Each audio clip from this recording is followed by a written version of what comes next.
Hello and welcome to Granada Reports. We are live for the latest across the northwest. Good evening. Here's what's coming up on tonight's programme. Congratulations. Thank you. How much do you really care about Rochdale? BBC. You fool. What are you? Are you a student journalist? Tell us how much you care about Rochdale. Are you a student journalist? No, it's ITV Granada. Please, The Mr. Galloway, people just tell us elected me. How dare you? The fallout from an extraordinary by-election. George Galloway is an MP again. We are live with the latest. If you're old enough to remember these, some health advice tonight that you don't want to miss. Obviously, I get tested for the next 5 years, but as far as we're concerned, the cancer's gone. Get lost in the crowd, get down on the floor, let's dance with everybody who came through that door. A huge star in Ireland. Can Liverpool's Nathan Carter make a name for himself over here? And there's cold air over the UK at the moment. That, combined with low pressure, has brought some snow over higher ground. Will it continue, though? I'll have the forecast later.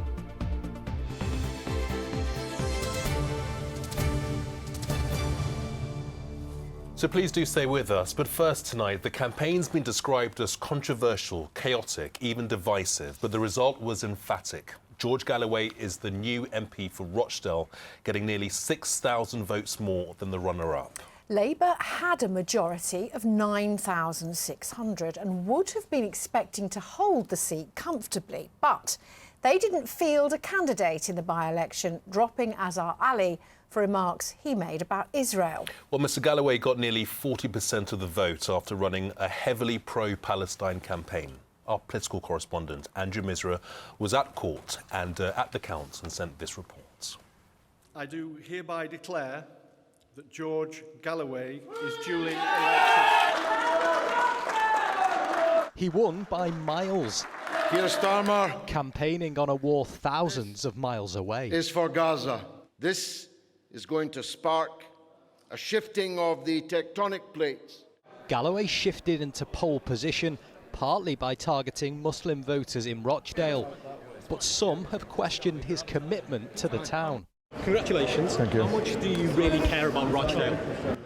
BBC, no, please. We've been waiting a long time. Thank you. Mr. I Galloway. hope you didn't practice that question, did you? You fool. What are you? Are you a student journalist? Tell us how much you care about Rochdale. Are you a student journalist? No, it's ITV Granada. Please, The Mr. Galloway, people just tell us elected me. How dare you?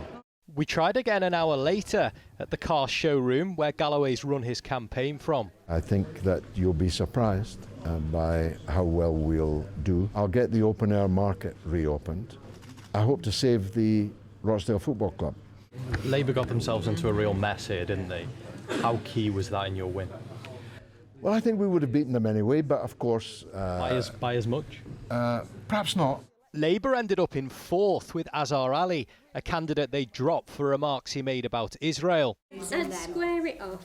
At this sewing club in Rochdale, they feel all the main candidates are cut from the same cloth.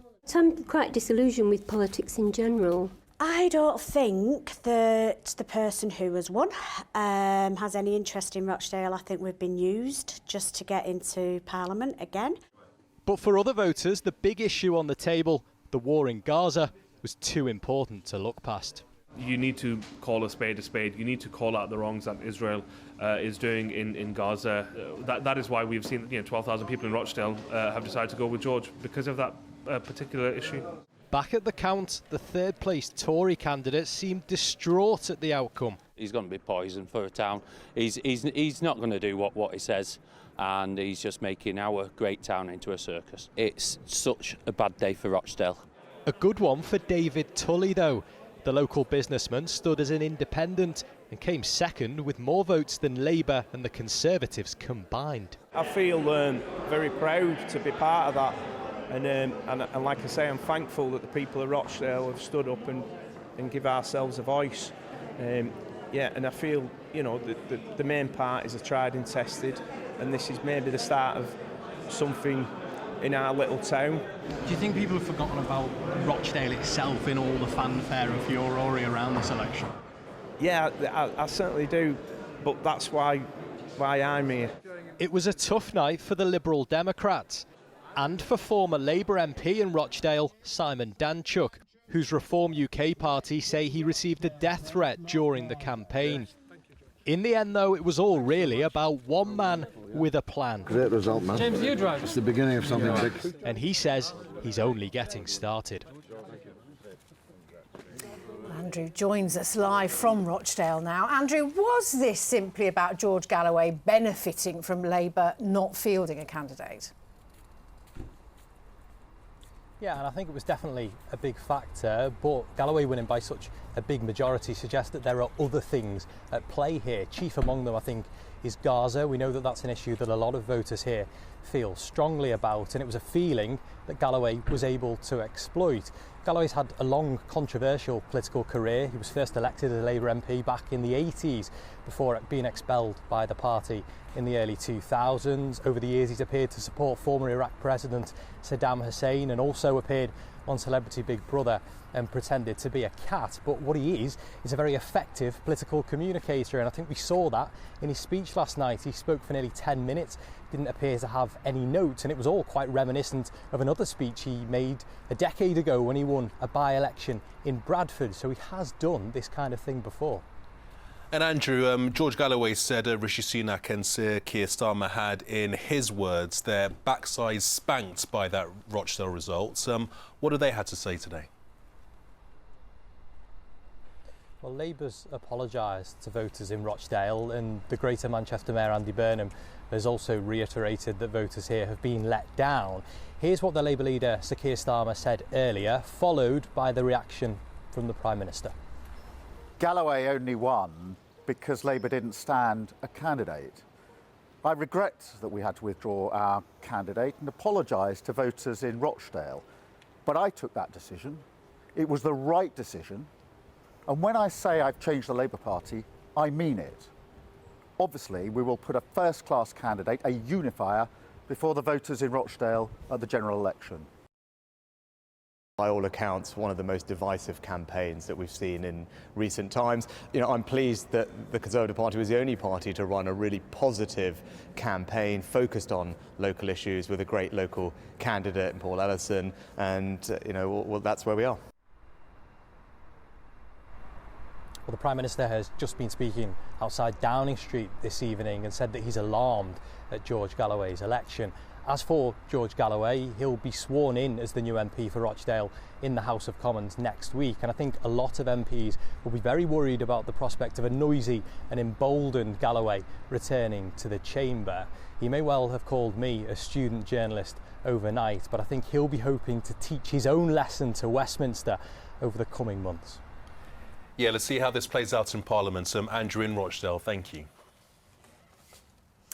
North West Cancer Research are starting a new campaign called Remember When to encourage people to complete and return their home bowel cancer screening kits to catch signs of the disease early. The campaign shines a spotlight on bowel cancer as the North West's second biggest cause of cancer deaths and urges people to look out for their kit when it arrives and to be aware of bowel cancer symptoms. Tim Scott reports. A new campaign from North West Cancer Research. If you're old enough to remember Walkmans and vintage TV sets, it's time to get screened for bowel cancer. If you're over the age of 54 and up to 74, you'll be sent a bowel cancer screening kit every 2 years. And when it comes through, it's really important that you don't ignore that kit. Make sure you do the test and send it back. Chester teaching assistant Karen Glover is proof that screening works. Doctors detected her bowel cancer after she was screened, and she was operated on within weeks. Fantastic outcome. There was no spread of the cancer anywhere.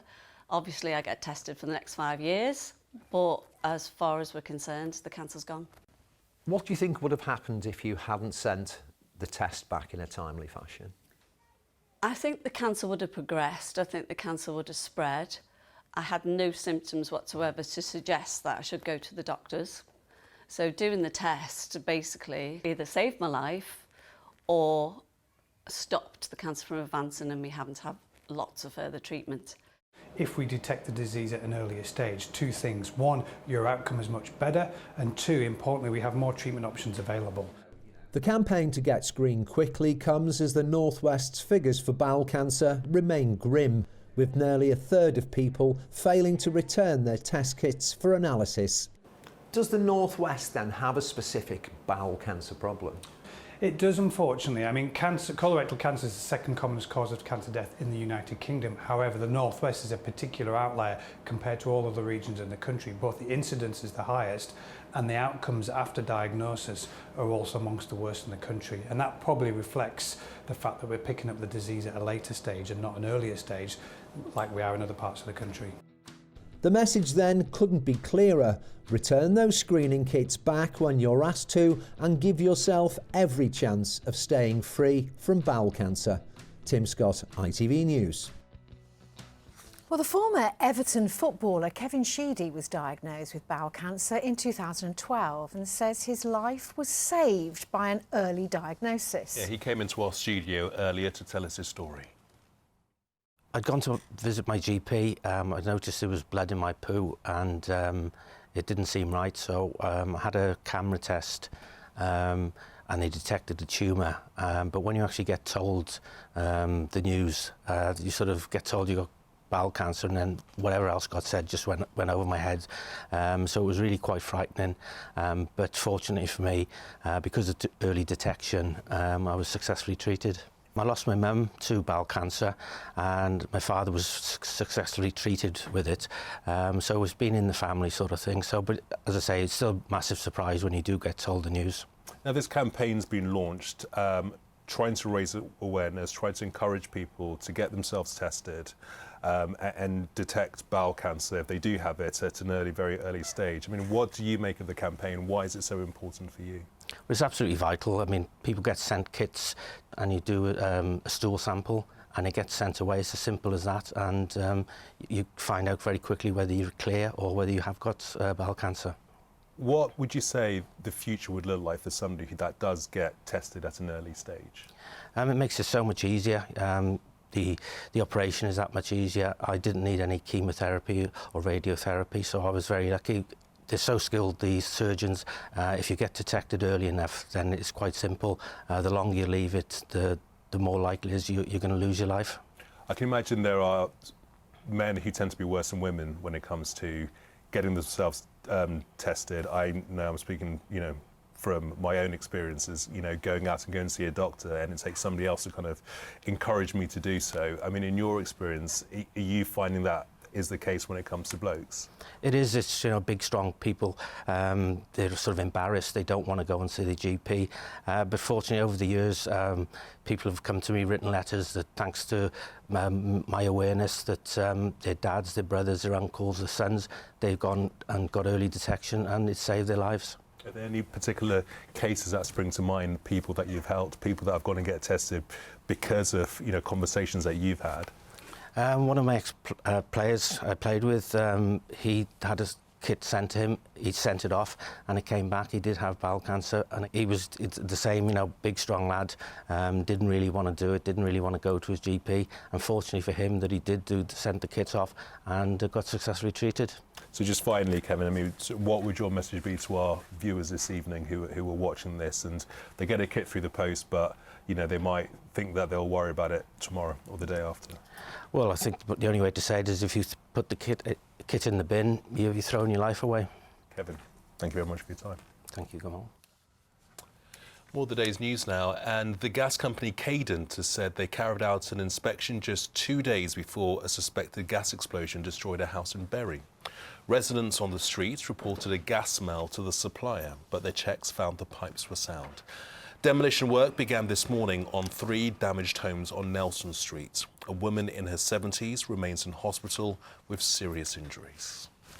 Rail passengers in the North West are facing further disruption as workers stage more industrial action. Train operator Northern cancelled all services for the day, and a reduced timetable is expected at the weekend. Members of the ASLEF union are striking over an ongoing pay dispute with the rail company. An animal welfare charity in Warrington is appealing for help to treat 70 Bengal cats and kittens rescued from a house. It's thought they've been used for breeding. The breed of cat can cost more than £1,000 each. Warrington Animal Welfare says some of the rescue cats are unwell and is now asking for donations for food, medicine and eye drops to get them to full strength before they can be rehomed.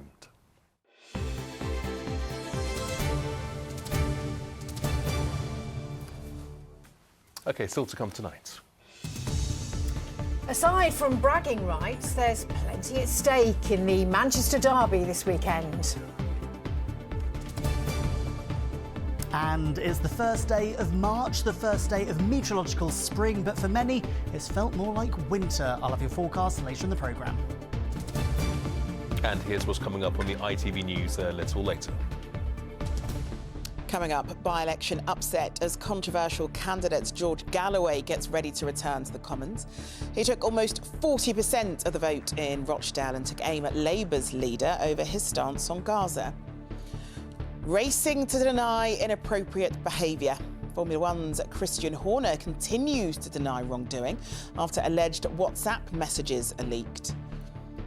And the Prince of Wales visits his namesake country to celebrate St David's Day in Wrexham. And the last hour, an unexpected announcement from Downing Street. We'll have the latest. Join us for all that and more from 6:30.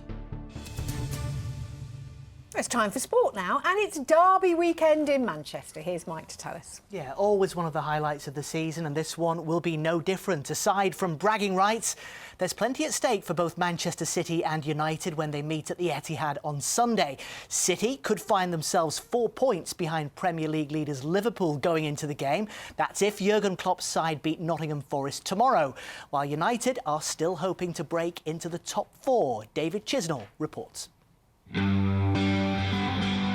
Manchester will once again be the centre of the footballing world on Sunday as it's City against United.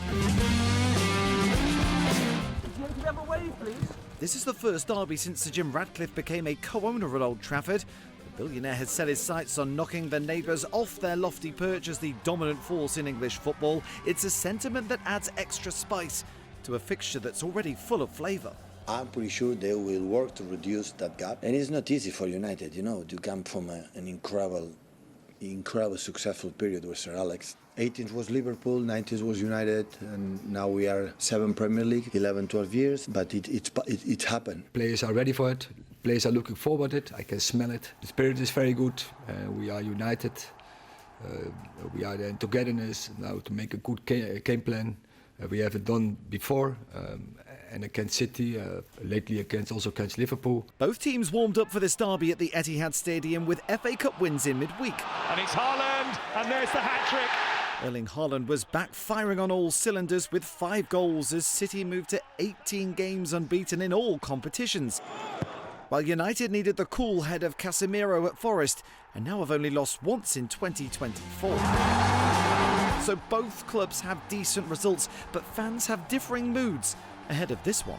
There's a huge gulf between the sides right now, and most United fans will admit that. And going into the derby, I do wonder when the last time the gulf was so high. I'm not giving up completely, but it's going to be hard, it's going to be difficult. We know the quality City have got and how much United are struggling, not just with form but with injuries as well. So yeah, I'm not pretending that I'm dreading this one, because I am. It doesn't mean more to either side, but with it, United being the underdogs as well, they'll be gunning to prove a point against City. They would absolutely love it, but make no mistake, at man Haaland, he's on fire, and Phil Foden being the local lad as well, he'd love another hat-trick against him. If you lose a derby and lose it badly like we have in the past, you don't want to talk about football, watch football, or you think about football for weeks afterwards, let alone the following day. And like Emily says, it is the bragging rights, and life's just a bit better if you won the derby, it just is. And Foden with the shot! Well, with City needing a win to keep pace in the Premier League title race and United in the chase for a top 4 place, the outcome of this Mancunian matter really does matter.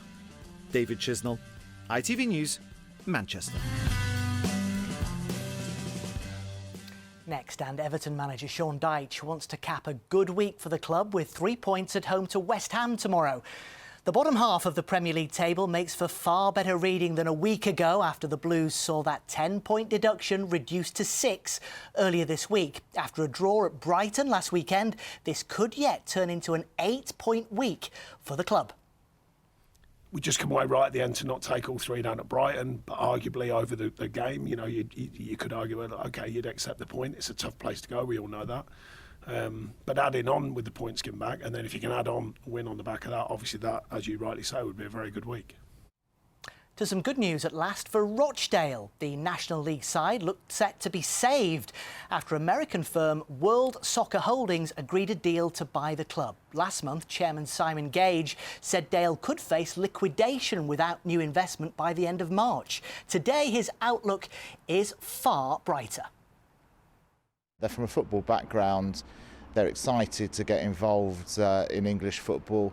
All the publicity just around us and our troubles over the last couple of weeks, a fifth-tier team, show how big football is in the country, and they want to come and get involved here, look to bring some players from various parts of the world over here and really develop the football club and get us back into the EFL. Well, meanwhile, supporters of League Two Morecambe will hold a demonstration ahead of the club's home game against Wrexham on March the 9th. Organised by the Shrimps Trust, it's being described as a march in support of the club to highlight the fact it's been up for sale for 18 months now.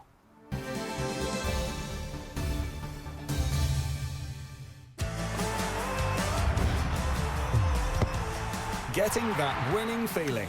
FOW, sponsors of the Granada Sport Report.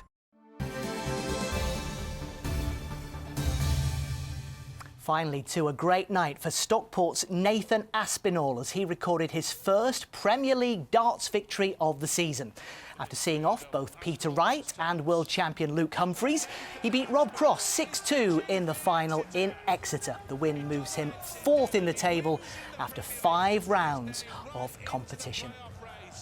We have so many amazing darts players in the Northwest. I was just about to say, darts is where it's at the moment, isn't it? It's the new thing. It is. Thanks, Love Mike. Now, he's performed on Top of the Pops and sang for the Pope. The name Nathan Carter may not be too familiar with you yet. Yes, Liverpool-born Nathan is a huge star in Ireland, but he's yet to make a name for himself over here. His show tonight at the Bridgewater Hall is just the start of his quest. Our entertainment correspondent Caroline Whitmore headed to his home city of Liverpool to meet him. You walked into this room, you hardly knew anyone. Nathan, you were born here in Liverpool, you then moved to Ireland. So of course we're going to do our chat right here at the Liverpool Irish Centre. Yeah, it's great to be home. I used to play on the stage when I was 15, 16. I used to sing for the Irish pensioners on a Wednesday afternoon. I love that. I used to sneak off school to go and do a gig and make 50 quid. My mum and dad are still here, my sister lives here, and of course my nan, who some people might know, she bees on tour with us and she sells the merchandise. She's the oldest roadie in show business, I think. She's going to be 84 next week. I want to dance with everybody who came through that door. Let it all go. You're huge in Ireland, and you I'm sell only like gigs- 12 stone, but like... but you sell gigs over here as well, don't you? Yeah, so I mean, I moved when I was 17, 18 and started off a band over there, released a song called Wagon Wheel, which was originally written by Bob Dylan, went to #1.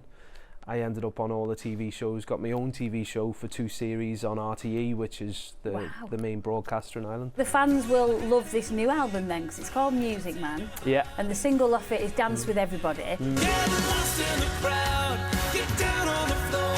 Let's dance with everybody who came through that door.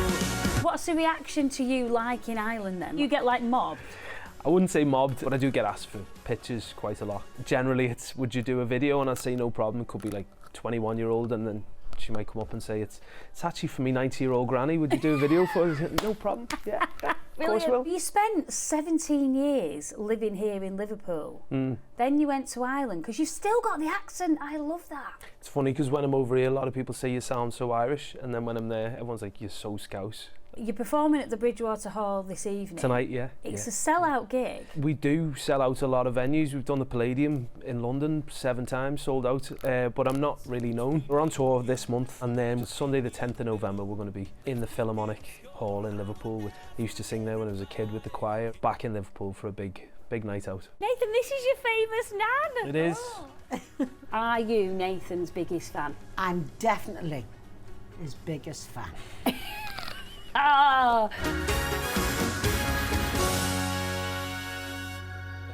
Scouse Irish, a perfect mix.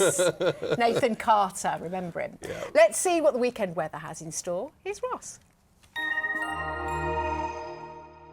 Why do I need a shower? I've been out in the rain. The faster you go, the sooner you'll be out. You'll save water too. United Utilities sponsors ITV Granada weather. Hello, good evening. So it's the first day of March today, the first day of meteorological spring. February now going down as wetter than average and also one of the warmest on record. But as we start spring, there's more of a return to some wintry weather, particularly cold as we make our way overnight. Temperatures dipping below freezing for many of us. Further rain and further hill snow on the cards as we go into tomorrow, with a brighter day expected as we head into Sunday. There is cold air over the UK at the moment. In this, a swirl of low pressure. So today that brought rain to lower levels, wintriness over the higher ground, further patchy rain and snow through tomorrow. It does lift away, and as I say, for Sunday, although low pressure is nearby, it's looking calmer and brighter, and actually in the sunshine, not feeling too bad. So for the rest of this evening and overnight, today's rain and hill snow has cleared its way further north. A few showers dotted around through the late evening, again bringing that mixture of rain, sleet and snow over the tops, but generally staying dry. Some clearer skies developing, temperatures dropping down to around freezing. That's for built up areas, lower in those more rural spots. Real risk of ice on untreated surfaces over higher ground, and a bit of frost around as well as we head into Saturday morning. Tomorrow, if you're up first thing, we do have some brighter breaks around, but the cloud is going to increase. And then from the east, we're seeing this rain arriving. As we've seen today, above a couple of 100 metres, there's wintriness in there as temperatures peak at just 6 degrees in the winds, feeling colder.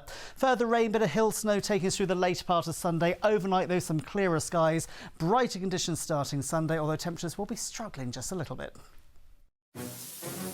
United Utilities sponsors ITV Granada weather. And that's it for another week of Granada Reports. On Monday, we report on celebrations to mark the 200th birthday of the RNLI, including speaking to people who owe their lives to their service. You can see from the weather how much they're needed. Absolutely. We'll see you next week. Thanks Bye-bye. very much for watching. Bye-bye.